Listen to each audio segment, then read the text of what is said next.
is Councillor Adam Vaughan. There will be people arriving as work gets out. It's tough finding a single time to hold this meeting. The last time, 2 meetings, one got oversubscribed, and so we wanted to try to have one connected meeting. Notes from tonight and bulletins from tonight will be sent out electronically to all of those who have signed in and who are receiving my newsletters and bulletins on the G20 currently. As well, if you go to the Vaughan.wmv website, a chance for two things. One is an update from the ISU and Toronto Police Services on what's happening in our neighborhoods right now and what's likely to happen over the next few days. As well as a chance for you to ask questions about the concerns that your condominiums, homes, and other services you need in this neighborhood as residents, how they'll be provided and how they'll be accommodated over the next few days. I also, at the end of this meeting, I have a letter that I'll be reading out. I'm not sure if any of you were watching the Mayoralty debate this week. Managed, I was asked to come on to ask a question about the G20, and the question that I asked the mayoral candidates was a question about whether or not they would jointly sign a communique to the Prime Minister demanding compensation for residents and businesses that are damaged if things don't go well during the summit period, as well as loosen up the compensation requirements, which are extraordinarily restrictive on small business. And so I put that request to the 5 mayoralty candidates, the 5 major ones that are currently sort of leading the pack, I guess. And all 5 have agreed to sign the letter. What we're going to be looking for you tonight at the end of the meeting is I'll read the letter, look for a show of hands and endorsement that that's the letter that this community wants to be sent to Ottawa, and then we'll endeavour next week to get the 5 candidates back in the room to sign that.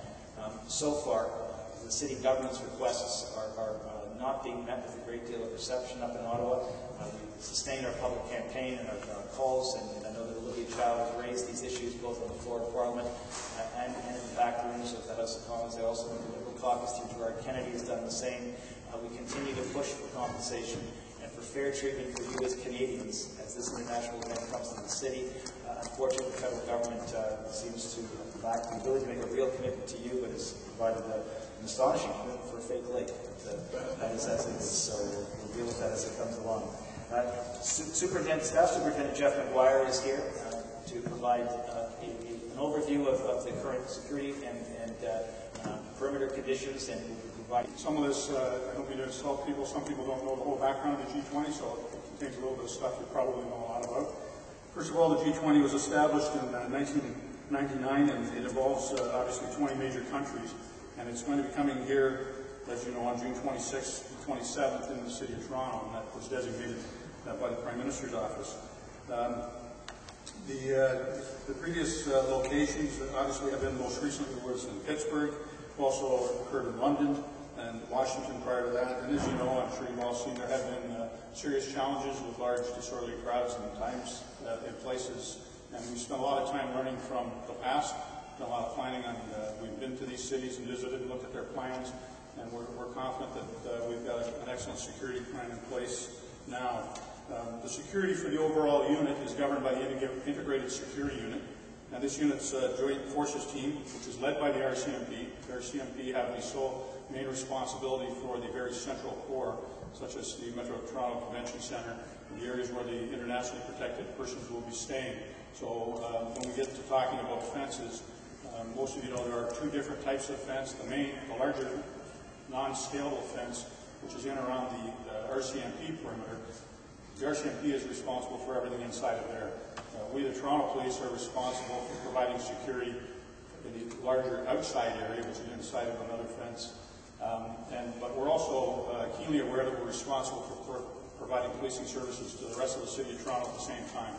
So it's an incredibly taxing event for us, but we've got great cooperation from police agencies right across the country who are coming for about a 2-week period to stay here with us and help. We're doing everything that we can to reduce the impact of the security. I know that some of you may not feel that way when you're with people that are actually living right down in the core of it, but we are doing everything we can to reduce the impact in your day-to-day lives. The security unit recognizes and supports the guaranteed rights by the Charter of Rights and Freedoms as to all the members of the Toronto Police Service and certainly the City of Toronto. Demonstrations, peaceful demonstrations are permitted, and we are making arrangements to assist people who are prepared to exercise their right to free speech in a safe manner.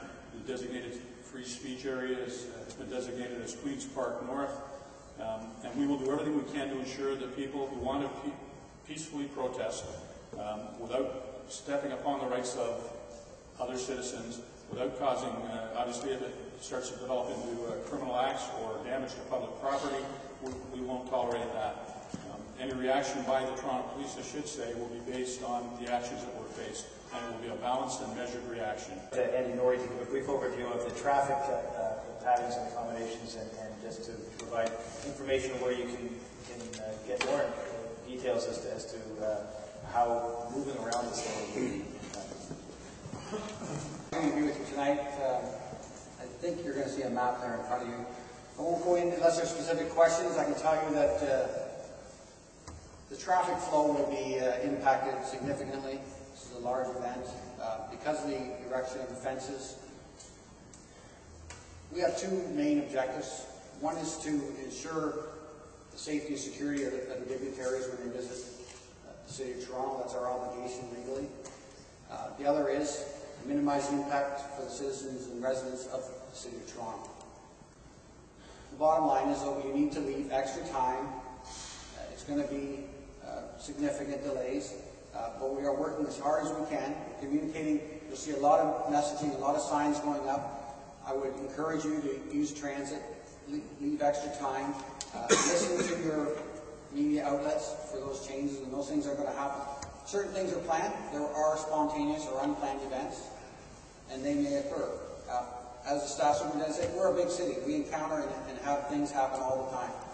The city is open for business. Vendor Association. It's regarding the 56 vendors that have to leave tonight for 21 days. I understand some of them they fit in the high security zone, but when the plan changed, now most of them are outside this security zone. But I don't know if there is anything to review their situation. This issue has been raised directly by the Mayor with the Prime Minister, and the Prime Minister has said that the vending will be removed as security has requested it. Was that most of the most confrontational or dangerous demonstrations occurred after the summit in response to the way in which the policing was conducted in Pittsburgh. And so the images of Pittsburgh, if you go on YouTube or on some of the other websites that support these events or talk about them, those images happened afterwards. And I know that if necessary, there will be security measures in place if there's sort of an aftershock, so to speak. We're human beings too. The integrated agreements or with the local residents. Dear Mr. Prime Minister, as candidates for mayor in the current Toronto municipal election, we are jointly writing to you to demand that your government reverse your decision and denying compensation for businesses and residents negatively impacted during the upcoming G20 summit in our city. This city is already experiencing a negative economic impact as a result of preparations and security restrictions connected to the event. Examples include the Rogers Centre has cancelled sporting events, the Art Gallery and Terrell will close during the days of the summit, Via Rail will not serve the downtown core, and movie theaters will booked out for a week. All of these announcements are adding to the anxiety of residents and small businesses that serve these institutions and rely on them for income or services. Under your policy, the business closed during the summit will not be compensated for lost revenue. This puts operators in a terrible position of being forced to stay open and deal with significant security risks, or close and receive no compensation. What makes the situation even more precarious is an additional policy your government has imposed. After months of talks about how to compensate property owners if damages are incurred during the summit, your government made a sudden announcement that no one will be compensated for property damage done by third parties. This is completely unacceptable. The people of Toronto and the businesses of this city deserve protection, and that protection extends beyond the security apparatus and personnel. Their lives, their livelihoods, and their property deserve protection too. We, the undersigned, are asking you to reverse your policy and to agree the appropriate compensation will be granted to residents and businesses that suffer damages and losses due to the G8 and G20 summit in Toronto. That's the letter we're going to have sent to Ottawa, jointly signed by the mayoral candidates. It's a similar letter that's been sent by the mayor and city council.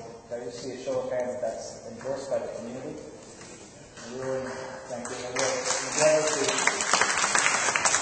We will make sure that